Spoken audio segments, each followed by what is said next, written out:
مسلمان بہت کوششیں کر رہے ہیں، بہت دعائیں کرتے ہیں. آپ عمرے پہ چلے جائیے، آپ حج پہ چلے جائیے، آپ دیکھیے کیسی رو رو کے دعائیں کرتے ہیں کہ یا اللہ تو ہمیں کامیابی دے، امت مسلمہ کو غلبہ دے، عزت دے، اور معلوم نہیں کیا کیا. تاک راتوں میں، سحری کے اوقات میں، جمعے کے دن، عیدوں پر، رمضان کی راتوں میں، مختلف اوقات میں لمبی لمبی دعائیں ہوتی. کبھی ہم نے سوچا وہ قبول کیوں نہیں ہوتی؟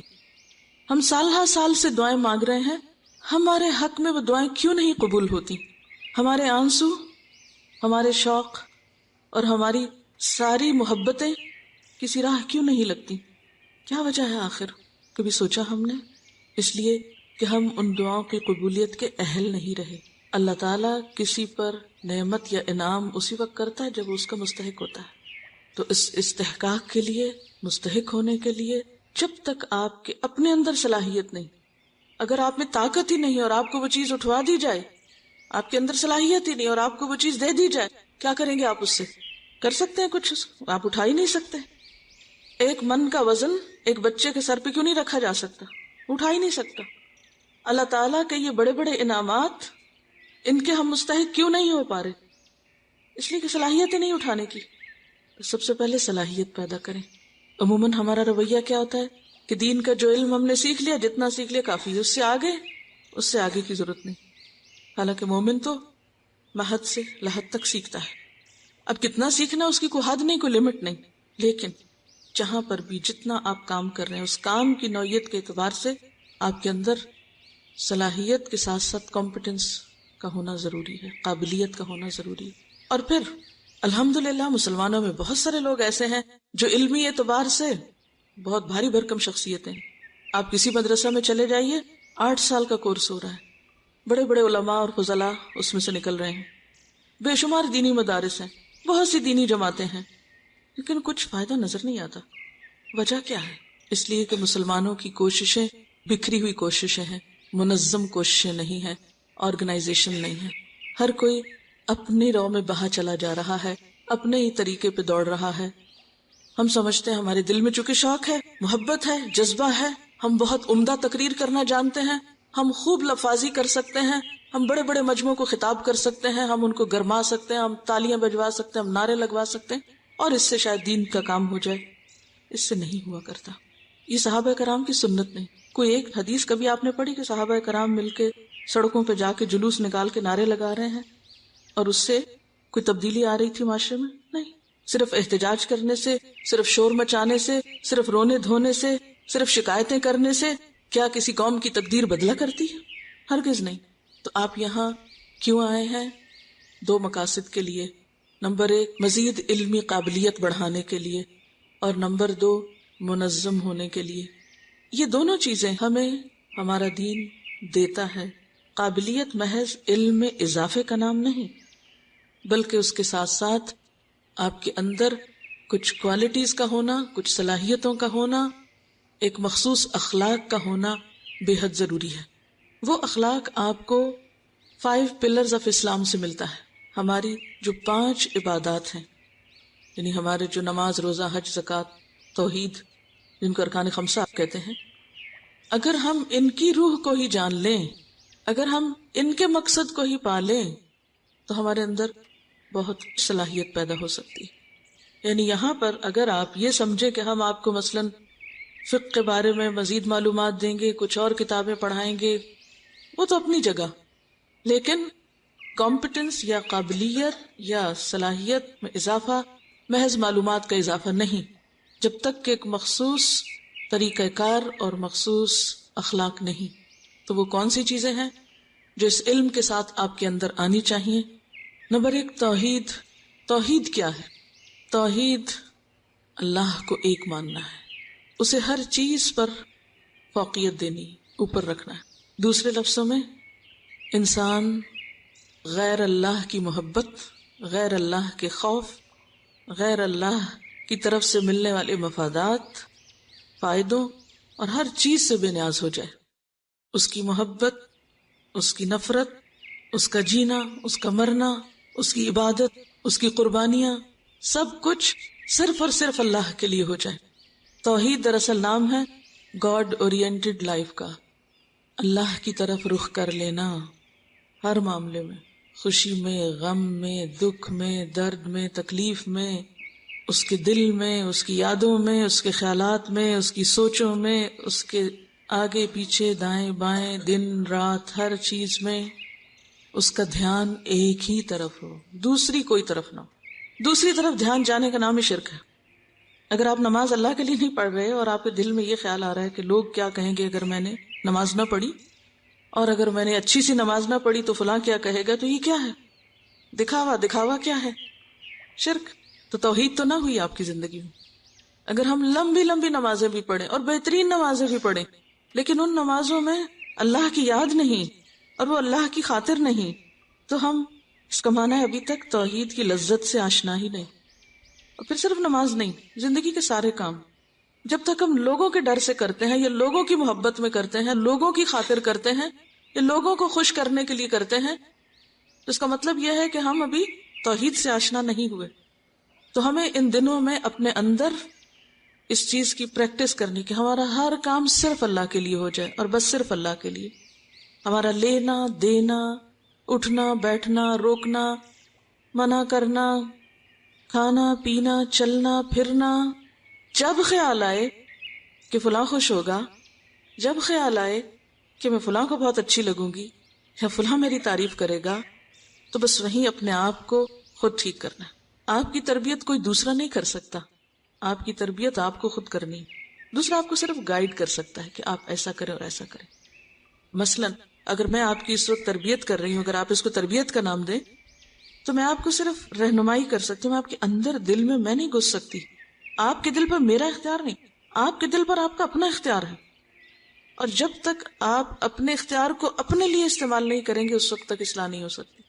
تو پہلا اخلاق اور پہلی بنیاد اور پہلی چیز جس کی آپ کو پریکٹس کرنا ہے وہ کیا ہے؟ توحید خالص، غیر اللہ کی محبت، غیر اللہ کا خوف، غیر اللہ کی طرف سے آنے والی تعریف، اور کسی کی نظروں میں جچنا اور بننا اور کسی اور کو خوش کرنے کے لیے کام کرنا، اور پھر کسی کے ڈر سے کسی کام کو چھوڑ دینا یا کسی کے روب میں آ کے کسی نیکی سے پیچھے ہٹ جانا، یہ بھی اسی میں شامل ہو جاتا ہے۔ دوسری چیز کیا ہے؟ نماز، صلاۃ۔ نماز کیا سکھاتی؟ نماز وہ تو سکھاتی ہی ہے جو توحید آپ کو سکھاتی ہے کہ آپ سب کچھ چھوڑ کے انی وجہت وجہی للذی فطر السماوات والارض حنیفا وما انا من المشرکین، یہ کہہ کے آپ اللہ کے سامنے کھڑے ہو جائیں، لیکن اس کے ساتھ نماز کا اہم ترین حصہ کون سا ہے؟ سجدہ، کیونکہ انسان سب سے زیادہ اپنے رب کے قریب کب ہوتا ہے؟ یہ تو سب کو معلوم، علم سب کو ہے ماشاءاللہ، علم میں پیچھے نہیں ہے، اصل مشکل ہے اس کو عمل میں ڈالنا، کہ جب عمل کا وقت آئے پھر وہ باتیں ہمیں یاد آئیں، صرف کلاس میں جواب دینے کی حد تک نہیں۔ تو ہم نے آغاز کیا تھا توحید سے، اور توحید کا ثبوت دیا ہم نے نماز میں، اللہ اکبر کہہ کے سب کو چھوڑ کے بس صرف اللہ کے ہو کے کھڑے ہو گئے، اور اس میں اہم ترین مقام پہ پہنچ کے ہم نے پیشانی اور ناک زمین پہ رکھ دیا، اور اللہ تعالیٰ کہتے ہیں اب تم بندے مجھ سے سب سے زیادہ قریب ہو گئے۔ تو گویا نماز سکھاتی ہے عاجزی، تواضع، میں کچھ نہیں، سب کچھ میرا رب ہے۔ لیکن کیا کہیے گا مسلمانوں کو جو دن میں 5 نمازیں پڑھ کر بھی عاجزی کا ثبوت نہیں دیتے، کسی معاملے میں دوسرے کی سننا نہیں چاہتے، جھکنا نہیں چاہتے، میں نکلتی نہیں۔ یہ کس قسم کی نمازیں پڑھی جاتی؟ جس نے نماز سے عاجزی نہیں سیکھی، بندگی نہیں سیکھی، جھکنا نہیں سیکھا، اس کے معاملات اور رویوں میں لچک نہیں آئی، اس نے کیا پایا نماز سے؟ تو دوسرا اخلاق جو آپ کو یہاں رہ کے سیکھنا ہے وہ ہے عاجزی۔ کوئی آپ پہ شاؤٹ کر رہا ہے چپ کر جائیں، کوئی آپ کو جلی کٹی سنا رہا ہے کوئی بات نہیں، کوئی مذاق اڑا رہا ہے تو کیا ہوا؟ اور اللہ کے رسول صلی اللہ علیہ وسلم کا اسوہ حسنہ ہمارے سامنے ہے، وہ ایسے تمام مواقع پہ کیا کیا کرتے تھے؟ جب آپ کو مذمم کہا گیا تو کتنے آرام سے آپ کہتے ہیں میں تو محمد ہوں، میں تو مذمم ہوں ہی نہیں، کتنے آسانی سے اس کو لے لیتے ہیں۔ لوگ آپ کو گالیاں دیتے ہیں، لوگ آپ کا مذاق اڑاتے ہیں، لوگ آپ کو مجنون کہتے ہیں، لوگ آپ کو ہر طرح کے تانے دیتے ہیں، آپ کیا کرتے ہیں؟ سیریس ہو جاتے ہیں ان مواقع، لڑنے جھگڑنے کھڑے ہو جاتے ہیں، ایسے لوگوں سے نفرت کرتے ہیں، نہیں تو پتھر کھا کے بھی نفرت نہیں کی۔ اور ہمارا حال کیا ہے؟ چھوٹی سی بات کوئی کہہ دے تو ہم دوسرا تو کیا اپنوں کی نہیں برداشت کرتے، مسلمان کو برداشت نہیں کرتا تو باہر کی کیا کہیے۔ تو دوسرا چیک جو آپ نے ان دنوں میں اپنے پہ رکھنا ہے اور جو اخلاق آپ نے سیکھنا ہے وہ ہے عاجزی کا، ہمبلنس کا. اچھا یہ آپ کے دل میں بھی ہو اور زبان پر اور رویے میں بھی ہو. دل میں تو ہوگی ہی، لیکن معاملات میں کیسی ہوگی؟ معاملات میں کس طرح ہوگی عاجزی؟ سب سے پہلے تو اپنے والیومز، ٹونز، انداز گفتگو پہ غور کریں، اس کو نیچے کی طرف لے آئیں، اس میں جھکاؤ پیدا کریں. پھر اپنی چال، لوگوں سے ملنے کا انداز، بات کرنے کا انداز، ہر چیز کے اندر عاجزی. کیوں؟ اس لیے کہ میں تو دن میں 5 دفعہ زمین پہ اپنا ماتھا رکھتی ہوں، میں تو زمین پر 5 دفعہ پیشانی رکھتی ہوں، ناک رگڑتی ہوں. میرے میں کیا، میرے میں تو کچھ بھی نہیں. یہ اخلاق جب آپ کے اندر پیدا ہوگا تو آپ دین کے کام کے ہیں، ورنہ نہیں. نماز کے بعد تیسری چیز کیا ہے؟ ہمارے دین کا تیسرا حصہ کیا ہے؟ روزہ. روزہ کیا سکھاتا ہے؟ صبر، برداشت، سیلف کنٹرول. سیلف کنٹرول، خود اپنی باگیں کھینچنی ہے، خود کو خود کنٹرول کرنا ہے. کہاں کہاں سیلف کنٹرول؟ ہر معاملے میں، ہر جگہ. روزے میں بھوک لگتی تو کیا کرتے ہیں؟ بھوک سے تڑپ رہے ہوتے، اندر سے کیا کرتے ہیں؟ سخت پیاس لگی ہوتی، کیا کرتے ہیں؟ صبر، روک لیتے ہیں اپنے آپ کو. لیکن عام زندگی میں کیا کرتے ہیں؟ ہر چیز میں جلد بازی. یہ کام ابھی ہو، فوراً ہو، جلدی ہو، اسی وقت ہو، اور اگر نہیں تو میں جا رہی، نہیں تو میں دوسرے کے خلاف جو میرے دل میں آئے گا اگلنا شروع کر دوں گی، بولنا شروع کر دوں گی، دوسروں کو برا بھلا کہنا شروع کر دوں گی. کیا اسی کا نام سیلف کنٹرول ہے؟ کیا یہی ہم نے 30 40 سال کی زندگی میں روزے رکھ رکھ کے سیکھا ہے؟ کچھ پتہ چلتا ہے کہ ہم مسلمان ہیں اور مسلمانوں والا اخلاق ہے ہمارا؟ میری مرضی کیوں نہیں مانی گئی، میری بات کیوں نہیں سنی گئی، میرا کام کیوں نہیں ہوا، مجھے اہمیت کیوں نہیں دی گئی؟ سارے جھگڑے کس بات کے ہیں؟ اسی چیز کے تو ہیں. یہی سے تو ساری غلط فہمیاں پیدا ہوتی ہیں. دیکھیے جب ہم کسی کے بارے میں بدگمانی کرتے ہیں تو کس وجہ سے کرتے ہیں؟ جلدی ججمنٹ پاس کر لیتے، جلدی ہم اس کے بارے میں ججمنٹل ہو جاتے ہیں. یہ کام نہیں کیا، اس کے پیچھے یہ اور یہ اور یہ وجہ ہوگی، اس لیے یہ نہیں ہوا، بس ٹھیک ہے میں اب اس کو یوں مزہ چکھاؤں گی. آپ بھلا اتنے گھنٹے یہاں کیوں بیٹھے؟ یہ کیا ہے؟ کیا بیٹھنے کا روزہ نہیں ہے؟ چپ بیٹھے ہیں، منہ کا روزہ نہیں ہے؟ گھر والوں کو چھوڑ کے آئے ہیں. یہ ساری چیزیں سیلف کنٹرول. غم ہے تو کنٹرول، خوشی ہے ضرورت سے زائد تو کنٹرول، اپنے جذبات کا کنٹرول، غم غصے کا کنٹرول، ہر چیز کا کنٹرول، بھوک کا کنٹرول، پیاس کا کنٹرول. تو پھر اہم ترین چیز جو ہم نے سیکھنی ہے یہاں نمبر 3 وہ ہے سیلف کنٹرول، صبر اور برداشت. کسی پہ غصہ آیا، برداشت. سردی لگی، برداشت. تھک گئے ہیں، برداشت. گرمی لگ رہی ہے، برداشت. جیسے روزے میں بھوک اور پیاس برداشت کرتے ہیں، چاہے کتنی بھی شدید ہو، تکلیف کتنی بھی شدید ہو. واہ ویلا نہیں، شور نہیں، ہنگامہ نہیں. کیونکہ افسوس کے ساتھ کہنا پڑتا ہے کہ اس وقت مسلمانوں نے سوائے شکایت، احتجاج اور شور شرابے کی سیکھا ہی کچھ نہیں. ہر چیز پہ فوری ری ایکشن، ٹھہر کر، سوچ کر، جلدی نہیں، فوراً جلدی رائے قائم نہیں کرنا، معاملے کی حقیقت کو بھی پہنچنا ہے، ورنہ آپ صرف اپنا نقصان کریں گے. چوتھی چیز ہے زکوٰۃ. زکوٰۃ کیا سکھاتی؟ شیئرنگ. شیئرنگ کیا ہوتی؟ میں نے مال کمایا ہے، میرا مال ہے، لیکن سارا میں نہیں لوں گی، تم بھی لو، ضرورت مند بھی لے. اس نے تو کچھ کام نہیں کیا، اس نے تو کوئی محنت نہیں کی، اس نے تو کوئی تکلیف نہیں اٹھائی، نہیں پھر بھی شیئر کرو. کمزور ہے، بیمار ہے، وسعت نہیں پاتا، موقع نہیں پاتا کچھ کرنے کا، تو اس سے کیا پیدا ہوتا ہے؟ دوسروں کی خیر خواہی. صرف اپنے لیے نہیں سوچنا، دوسروں کے لیے سوچنا. اپنے لیے نہیں جینا، اوروں کے لیے جینا. شیئر کرنا، دوسروں کی ضروریات کو محسوس کرنا. کون بھوکا ہے، کون پیاسا ہے، کون ضرورت مند ہے، کس کے پاس کتاب نہیں، کس کے پاس یونیفارم نہیں، کس کے پاس کیا نہیں. ہم عام طور پر غمگین کیوں رہتے ہیں؟ کیونکہ ہم یہ سوچتے رہتے ہیں ہمارے پاس فلاں چیز بھی نہیں ہے، فلاں بھی نہیں ہے، فلاں بھی نہیں ہے، فلاں ہر وقت شکوے، یہ نہیں ہے، وہ نہیں. سارا وقت دھیان ہی اس پر ہے کہ میرے پاس کیا نہیں ہے. سیلف سینٹرڈ لوگ ہیں ہم. سیلف سینٹرڈ کون ہوتا ہے؟ جو صرف اپنے بارے میں سوچے کہ میری زندگی میں کیا کیا کمی ہے، میرے پاس کیا نہیں ہے، وہ اسی میں غمگین رہے، اسی میں دکھی رہے. جس کو دوسروں کے غم لگ جائیں، جس کو دوسروں کی تکلیفیں یاد آنے لگے، اس کو اپنے نہیں یاد رہتے. پھر اسلامی معاشرہ ایسا ہی ہوا کرتا تھا. ہمارے غموں کی وجوہات، ہماری بہت سی نفسیاتی مسائل، پریشانیاں اس کی بنیادی وجہ یہی ہے. ہم زکوٰۃ بھی دے دیتے ہیں لیکن اس کے باوجود اس کی روح کو نہیں پہنچتے. ہم میں شیئرنگ نہیں آتی. ہم کوئی چیز کسی کے ساتھ شیئر نہیں کر سکتے. تو اسلام کس سے روکتا ہے؟ بخل سے روکتا ہے. اور کیا چاہتا ہے؟ سب کچھ شیئر کرو دوسروں کے ساتھ. وَمِمَّا رَزَقْنَاهُمْ يُنْفِقُونَ. پانچویں چیز ہے حج. حج کیا سکھاتا ہے؟ اجتماعیت. اختلاف کے باوجود اجتماعیت. میں کبھی کبھی سوچتی ہوں کہ حج کا مقصد کیا ہے، کیونکہ جب میں وہاں جاتی ہوں تو لٹرلی میرا دماغ گھومنے لگتا ہے. میں سوچتی ہوں اتنے سارے لوگ یہاں کیا کرنے آئے، کیا مقصد ہے یہاں آنے کا؟ کوئی کھا رہا ہے، کوئی پی رہا ہے، کوئی سو رہا ہے، کوئی جا رہا ہے، کوئی آ رہا ہے، کوئی کچھ کر رہا ہے، کوئی کچھ کر رہا ہے. ادھر سے ادھر، ادھر سے ادھر، یہاں جاؤ، وہاں جاؤ، وہاں جاؤ، واپس آؤ، طواف کرو، صحیح کرو، مزدلفہ جاؤ، منا جاؤ، عرفات جاؤ، یہاں یہ کرو، وہاں وہ کرو، اور سب کرو. اگر کوئی ایک بھی پیچھے رہ گیا تو پھر کام خراب ہے.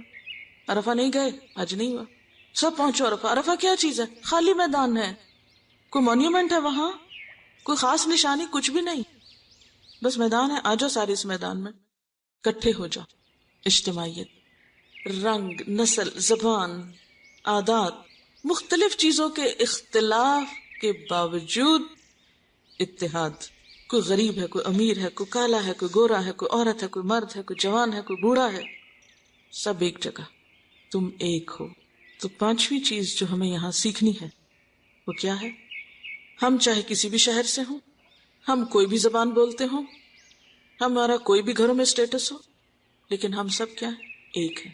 جب تک مسلمانوں کے اندر اجتماعیت نہیں ہوگی، اور اجتماعیت کا یہ مطلب نہیں ہوتا کہ سب روبوٹ ہو جائیں اور سب ایک ہو جائیں اور ایک ہی طرح کے بس صرف یونیفارم پہن لیں تو وہ ایک ہو گئے. نہیں، سب سوچ کے اختلاف کے باوجود، رنگ اور نسل اور زبان اور عادات اور پسند و ناپسند کے اختلاف کے باوجود ہم ایک ہیں.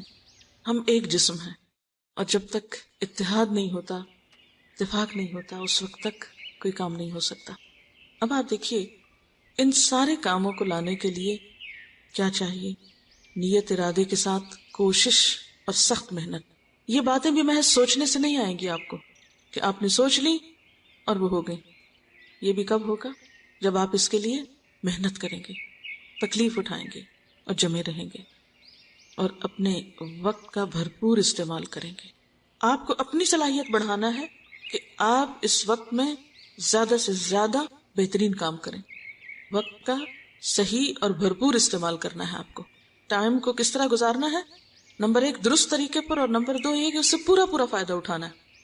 درست استعمال کیا ہوتا ہے کہ ہم اس وقت میں وہی کریں جس کے کرنے کا وقت ہے. جو کلاس ہے آپ کی اس وقت میں آپ وہی کر رہے ہیں، کوئی اور کام نہیں کر رہے ہو.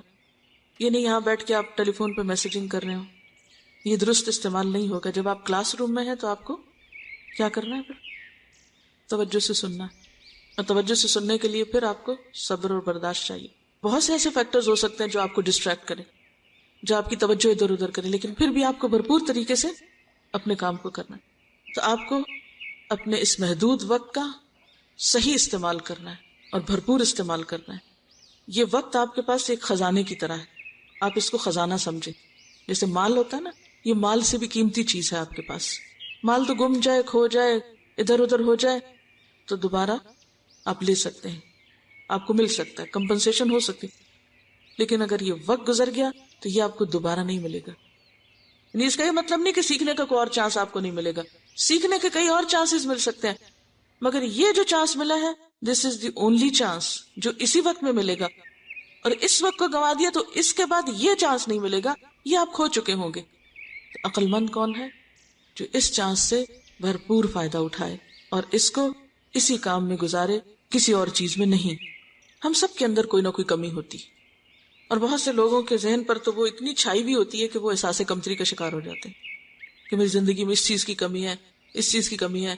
یاد رکھیے، جو شخص وقت کا صحیح استعمال کرتا ہے اور بھرپور استعمال کرتا ہے وہ اپنی زندگی میں پائی جانے والی کمیوں کی تلافی کر سکتا ہے.